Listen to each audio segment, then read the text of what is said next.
Il est évident que la Seconde Guerre mondiale était une période dangereuse, et que vous aviez de fortes chances de mourir si vous vous approchiez des combats. Mais il y avait un petit groupe de tâches qui était un peu pire que la normale.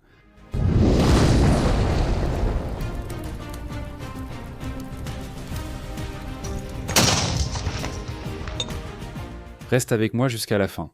Si tu viens d'arriver, clique ici et abonne-toi à la salle de guerre. Mets-nous aussi un pouce bleu et partage cette vidéo avec tous tes amis pour que tout le monde soit contente. Lance-flammes. Les lance-flammes sont des armes utilisées pour détruire des cibles et déloger les ennemis des fortifications à courte distance, étant extrêmement efficaces dans ce rôle. Car ils utilisent un flux continu de carburant liquide enflammé contre la cible. Les Grecs ont utilisé les premiers lance-flammes dès le 1er siècle avant Jésus-Christ. Leurs cousins modernes ont d'abord servi dans les tranchées de la Première Guerre mondiale, mais ne sont devenus populaires qu'à la Seconde. Le lance-flamme portatif, porté sur le dos, a été développé et utilisé par toutes les grandes puissances du conflit. Et il était constitué d'un ou deux réservoirs de carburant liquide et d'un réservoir de gaz comprimé, utilisé pour expulser le carburant à haute pression. À l'extrémité du lanceur, une flamme enflammant le carburant provoquait l'enfer pour ceux en face de l'arme.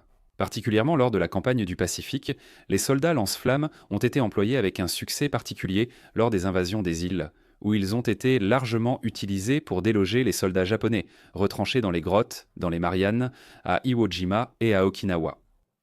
Le souci, c'est que les soldats lance-flammes ont aussi eu un taux de perte élevé, parce que leur efficacité terrifiante faisait aussi d'eux des cibles prioritaires pour les snipers et les opérateurs de mitrailleuses branchement d'eux sur le champ de bataille.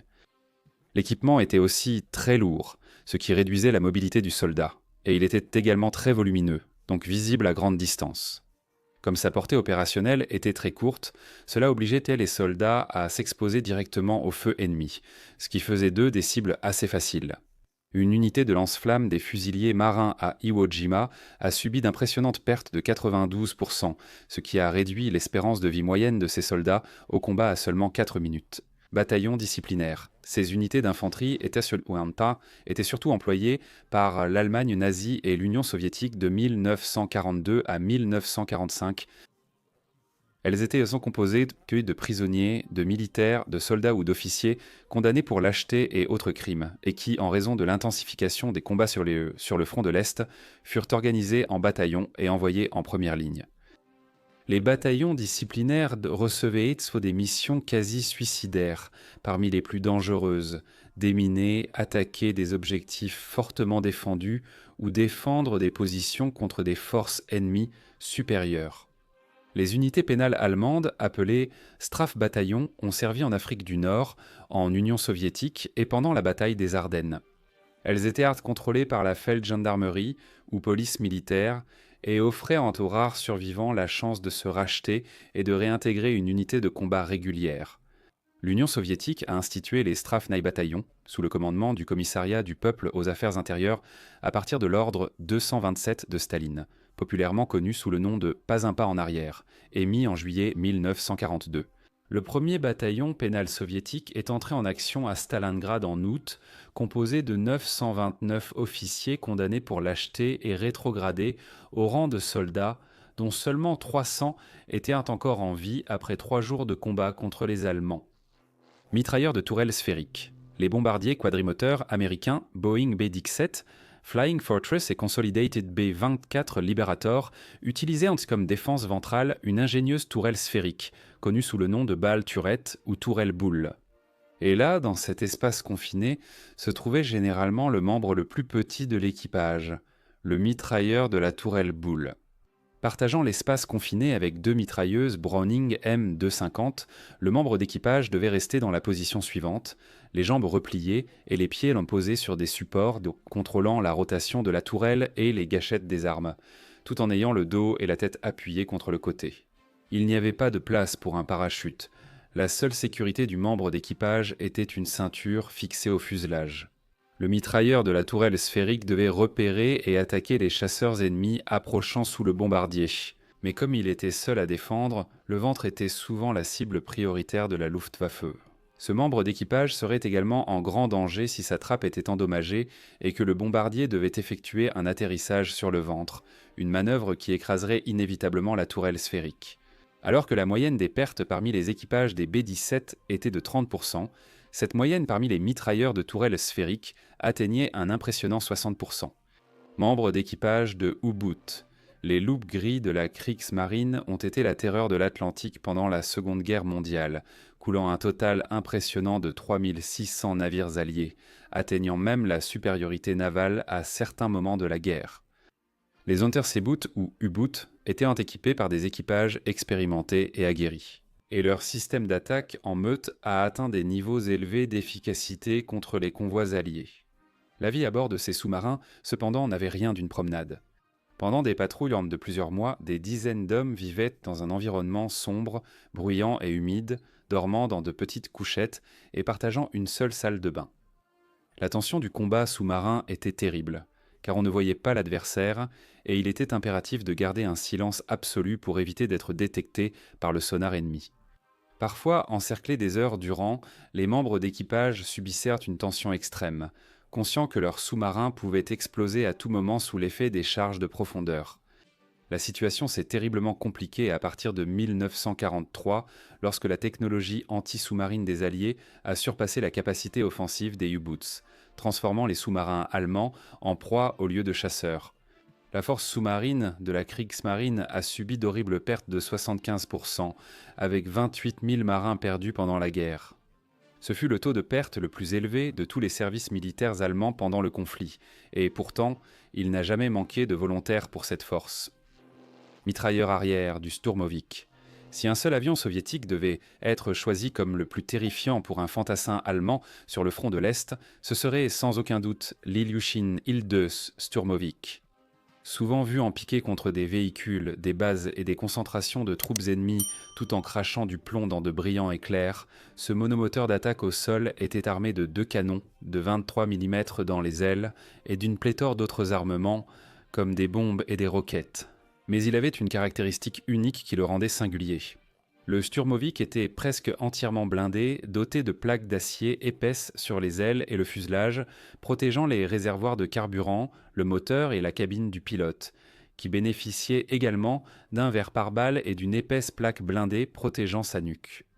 L'efficacité des Sturmovik dans la destruction des cibles terrestres sur le front fit que de nombreux récipiendaires de l'étoile d'or de Heroes de l'Union soviétique étaient des pilotes de Sturmovik. Et lorsque la production de ces appareils est tombée en dessous des attentes, Staline a écrit au directeur de l'usine disant que les Sturmovik étaient aussi vitaux pour le pays que l'air et le pain. Étant un vecteur aussi dangereux pour l'armée allemande, les pilotes de la Luftwaffe ont fait du Sturmovik leur cible principale et ont développé des tactiques pour exploiter les rares points faibles de cet oiseau blindé. Et l'un de ces points était justement le mitrailleur arrière du Sturmovik, qui n'était protégé des éléments que par un blindage mince, insuffisant, pour arrêter même la plus légère des mitrailleuses. Et même ainsi, le mitrailleur arrière restait là, complètement exposé, sans aucune protection, seulement avec la mitrailleuse de calibre 50 utilisée pour repousser les chasseurs allemands. Ainsi, pour avoir plus de temps pour abattre la cible tranquillement, les Messerschmitt, les Focke-Wulf avaient l'habitude de tuer d'abord le mitrailleur arrière, en le criblant d'une rafale de feu concentré. Ainsi, la vie du mitrailleur de Sturmovik était en général 7 fois plus courte que celle du pilote. Poseur de câbles téléphoniques. La communication est un principe hautement valorisé dans la guerre, et maintenir le contact avec les unités en première ligne est essentiel pour l'exécution efficace des plans élaborés par l'état-major, à l'arrière. Bien que les messagers aient toujours été des cibles prioritaires tout au long de l'histoire de la guerre, pendant la Seconde Guerre mondiale, les soldats du corps des signaleurs et du génie qui posaient pendant des lignes téléphoniques ont subi de lourdes pertes face à l'ennemi. Ces soldats devaient de souvent ramper sur la ligne de front, transportant une grande bobine de fil téléphonique pour établir une ligne de communication avec un peloton à l'avant-garde, devenant ainsi une cible facile pour les snipers. Les lignes téléphoniques, cibles majeures lors de longues batailles urbaines comme Stalingrad et Berlin, faisaient-elles l'objet de tentatives constantes de rétablissement après rupture.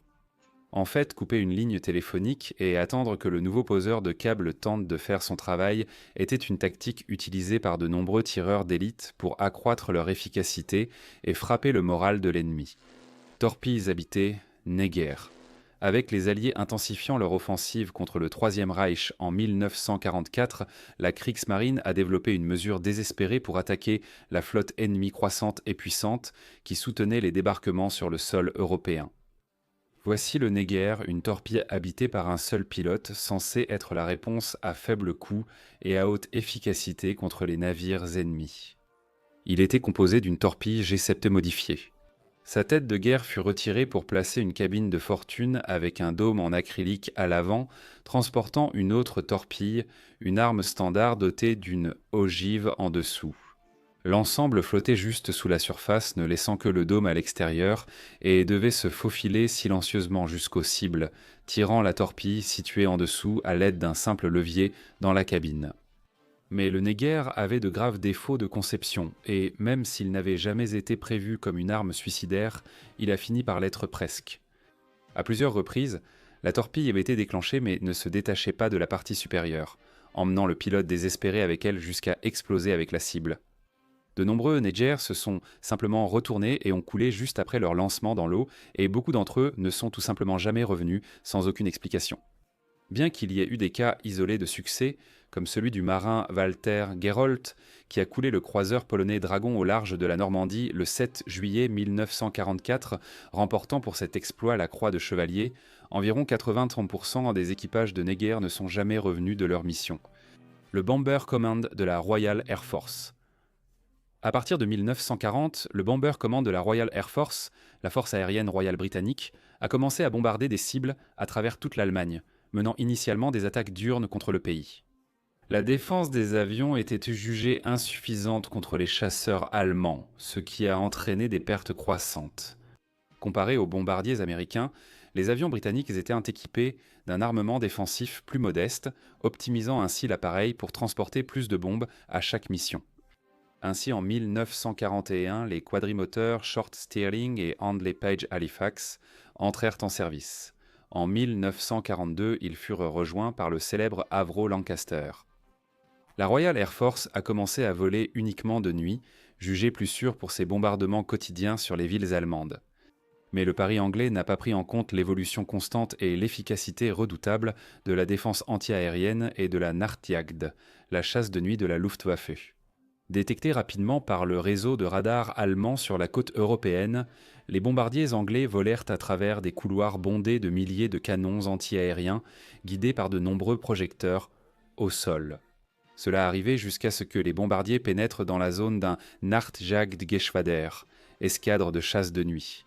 Alors, les Messerschmitt 110 et Junkers Ju-88 montaient, guidés par leurs radars embarqués, pour foudroyer ces appareils. Avec leur ventre entièrement vulnérable, les bombardiers savaient inventer des proies très faciles pour le Schreckmusik, une paire de canons montés sur le dos des chasseurs et pointés vers le haut qui faisaient exploser soudainement les quadrimoteurs anglais dans l'obscurité de la nuit. Au total, le commandement des bombardiers de la Royal Air Force a perdu 55 000 aviateurs, subissant 44% de pertes dans ses rangs pendant la Seconde Guerre mondiale. Marine marchande alliée. Dès les premiers jours de la guerre, la marine marchande alliée a traversé les océans du globe, apportant des fournitures aux nations en guerre contre les puissances de l'Axe.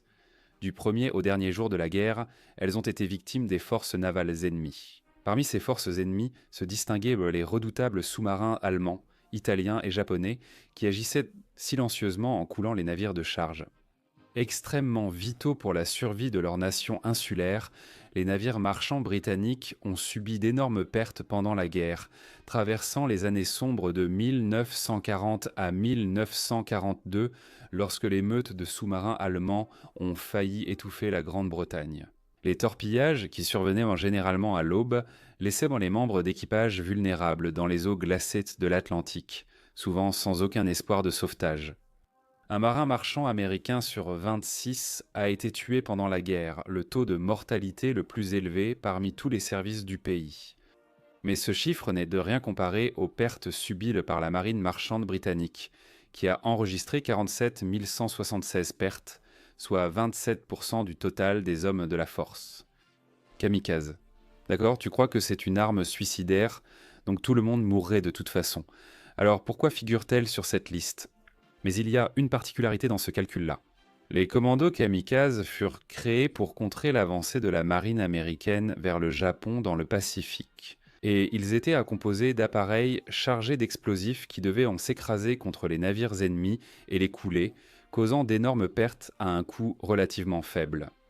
Et bien sûr, les premières attaques kamikazes, menées le 25 octobre 1944, ont provoqué une terrible surprise chez les Américains qui ont perdu le porte-avions USS Saint-Louis lors de l'action. Cependant, la marine des États-Unis a commencé à s'organiser pour faire face aux vagues de pilotes suicides japonais. Lors des invasions d'Iwo Jima et d'Okinawa, la flotte avait déjà mis en place toute une structure de défense aérienne et anti-aérienne. Avec les vagues ennemies détectées par radio, des escadrons de chasseurs Hellcat et Corsair interceptaient les fragiles appareils japonais à des centaines de kilomètres de la cible, réduisant considérablement le nombre de ceux qui atteignaient réellement l'escadre. C'est à ce moment-là que les chasseurs américains se retiraient et que les kamikazes étaient accueillis par un véritable mur de feu anti-aérien, qui finissait par détruire la grande majorité des avions avant l'attaque. Bien que quelques succès ayant été obtenus, l'efficacité de la force kamikaze est restée bien en deçà de ce qui avait été prévu. Peu de pilotes ont accompli correctement leur devoir suicidaire envers la patrie. Alors, avez-vous aimé cette vidéo ? Abonnez-vous à la chaîne et activez la cloche pour ne pas manquer les notifications lorsque je publierai d'autres vidéos. Je m'arrête ici. Merci encore pour votre écoute et recevez une chaleureuse accolade. Depuis la salle de guerre.